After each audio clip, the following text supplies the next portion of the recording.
Fala, turma, tudo bem? Vamos continuar nossos estudos do CPC.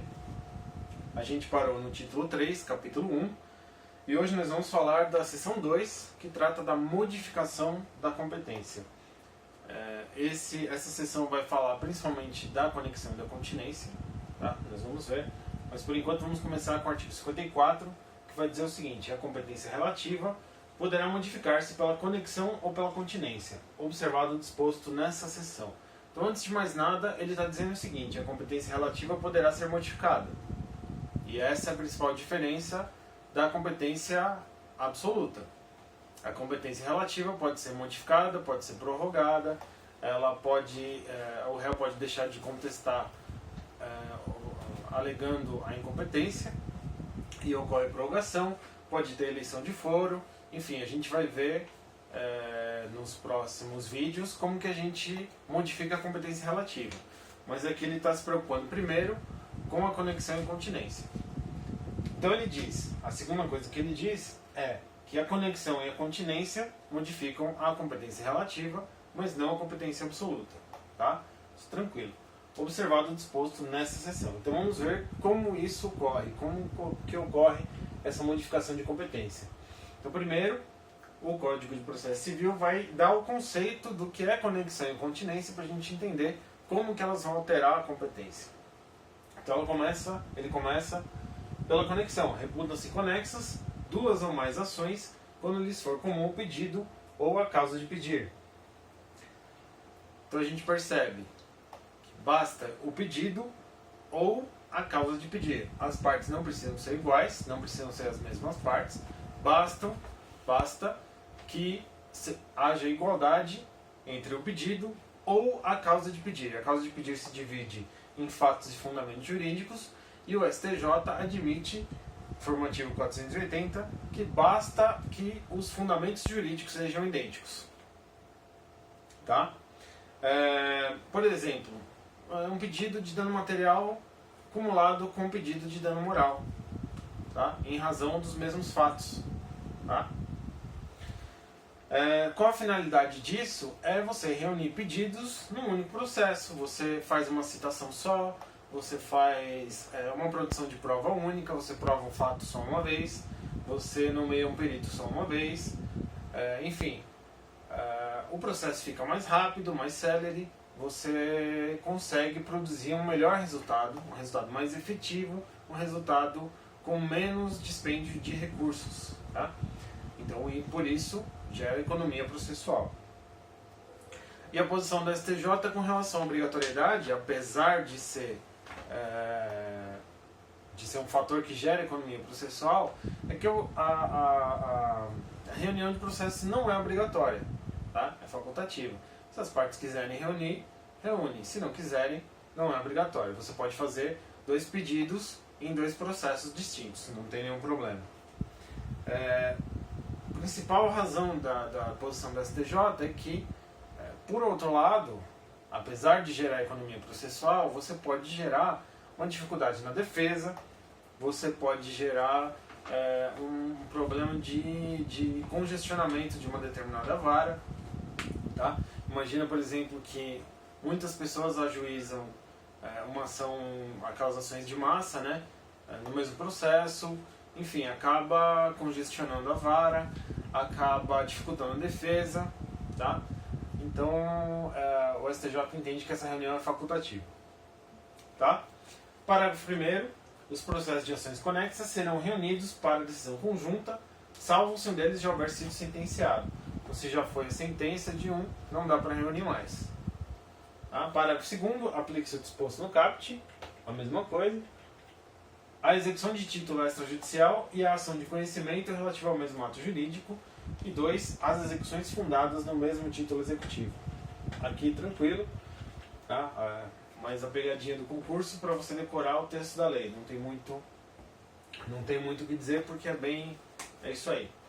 Agora, o parágrafo 3º tem uma coisa importante. O parágrafo 3º trata da conexão por prejudicialidade, que é uma coisa que não existia no CPC de 73 e passou a ser adotado pela jurisprudência do STJ e agora pelo novo CPC.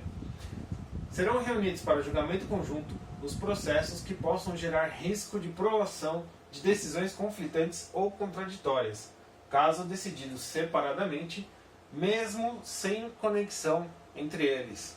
Então aqui, imagina que um processo não tem conexão, só que um prejudica o outro.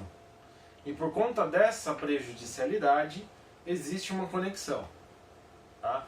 Não é o conceito de conexão tradicional na teoria utilizada no CAPT, é um outro conceito de conexão, é uma outra teoria. Não vou perder tempo explicando as teorias. O que é importante aqui é você saber que existe a conexão por prejudicialidade, em que uma ação é conexa da outra, não por ter os mesmos pedidos ou os mesmos fundamentos jurídicos, mas ela é conexa porque ela é prejudicial à outra. Tá? Quer ver um exemplo?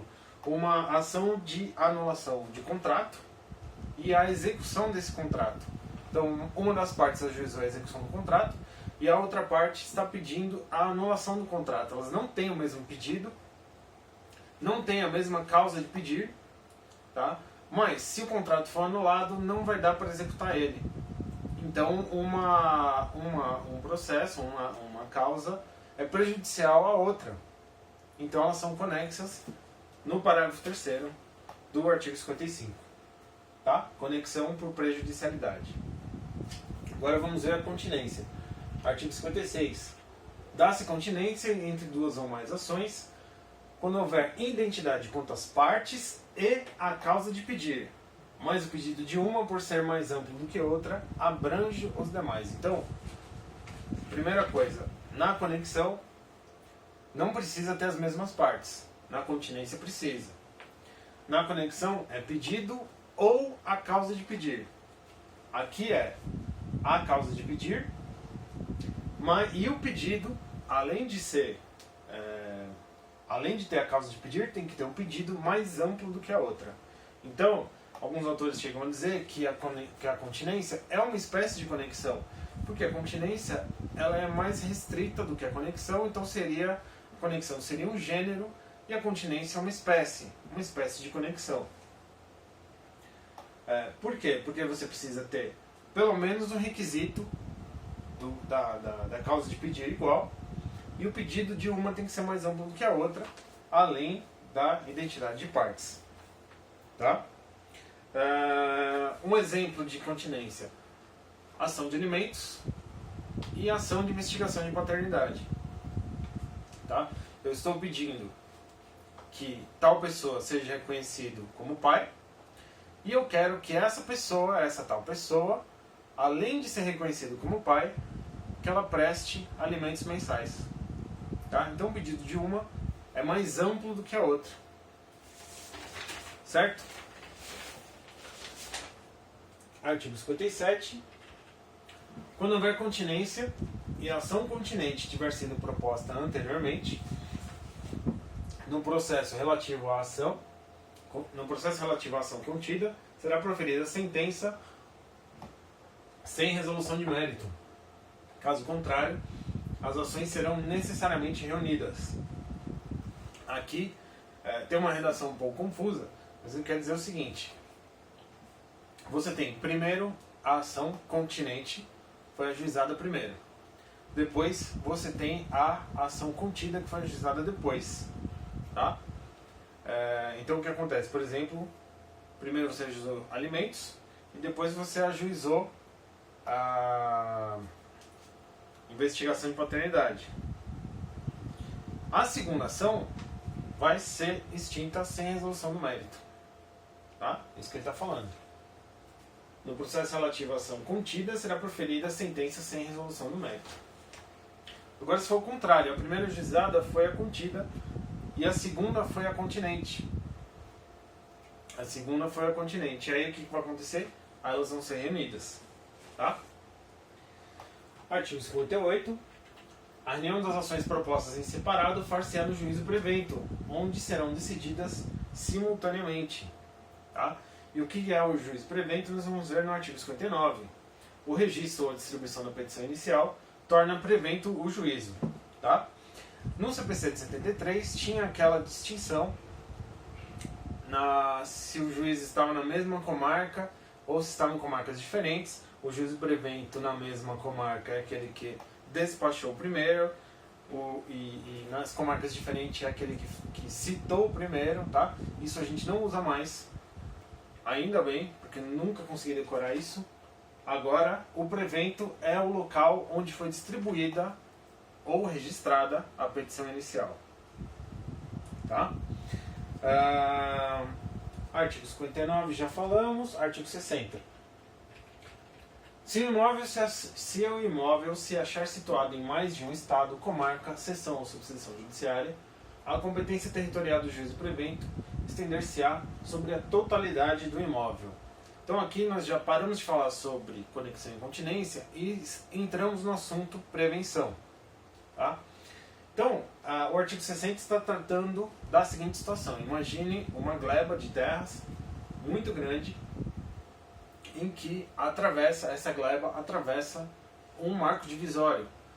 Vamos supor que seja um riacho. E esse riacho divide duas comarcas. Tá? Essa gleba de terra, não importa o tamanho que ela atravessa, se ela atravessa só um pedaço para lá, se ela é igual de um lado do outro, o que importa é o seguinte: o juiz dessa comarca aqui foi onde foi distribuída a primeira petição inicial. Então, ele vai se tornar prevento para decidir sobre todo o imóvel, mesmo que atravesse esse marco divisório, esse riacho. Tá? Não importa o tamanho, já falei.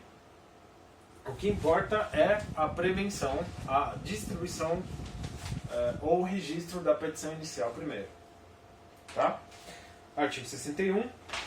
A ação acessória será proposta no juízo competente para a ação principal. O que ele está querendo dizer com ação acessória? Ele quer dizer uma ação que depende da ação principal. Por exemplo, embargo de terceiro. Tá? Teve ali uma penhora, a pessoa que é o proprietário não registrado, por exemplo, vai alegar que comprou aquele imóvel e ainda não registrou. Então ele vai ajuizar um embargo de terceiro, vai tentar anular a penhora. Então ele vai ter que ajuizar esse embargo de terceiro no juízo competente para a ação principal. Tá? Nós estamos aqui tratando da competência funcional. A competência funcional é daquele juízo que vai julgar a ação principal. Artigo 62. A competência determinada em razão da matéria, pessoa ou função é inderrogável por convenção das partes. Aqui nós já estamos entrando no assunto competência absoluta. Tá? A competência absoluta é inderrogável. É uma questão de ordem pública, não pode ser alterada pela vontade das partes. Tá?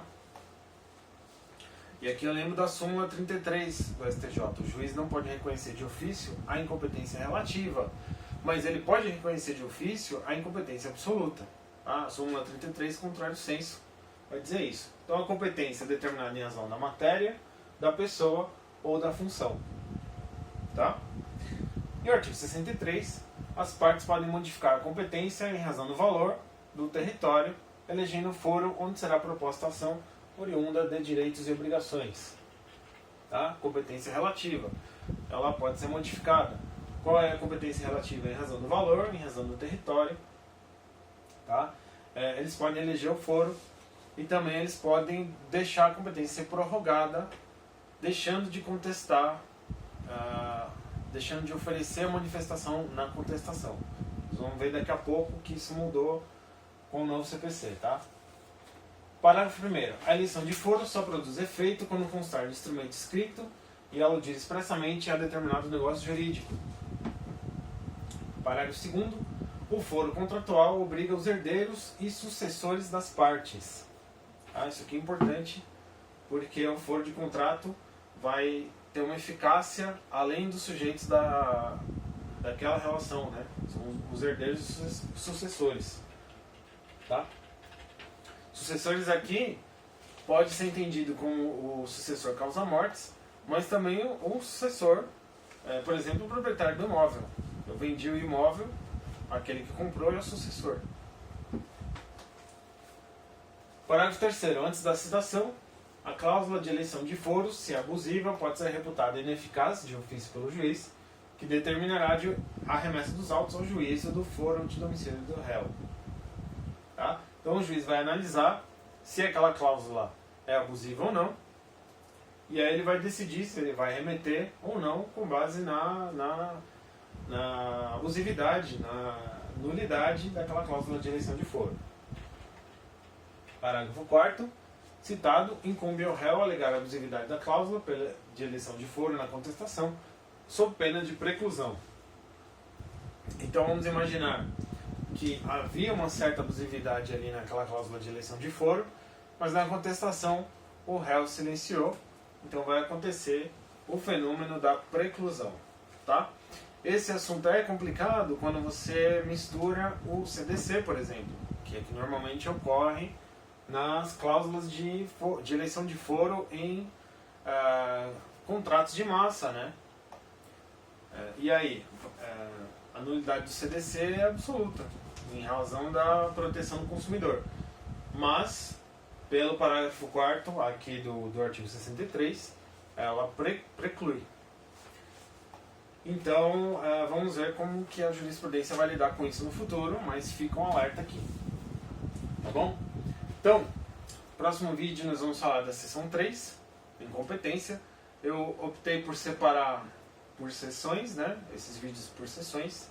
Então, esse capítulo nós vamos falar, porque são muitos artigos, então nós vamos falar quebrado por sessão, tá bom? Assim fica mais fácil, inclusive, para visualização e para reter informação, tá bom? Então, pessoal, até mais, um grande abraço, tchau!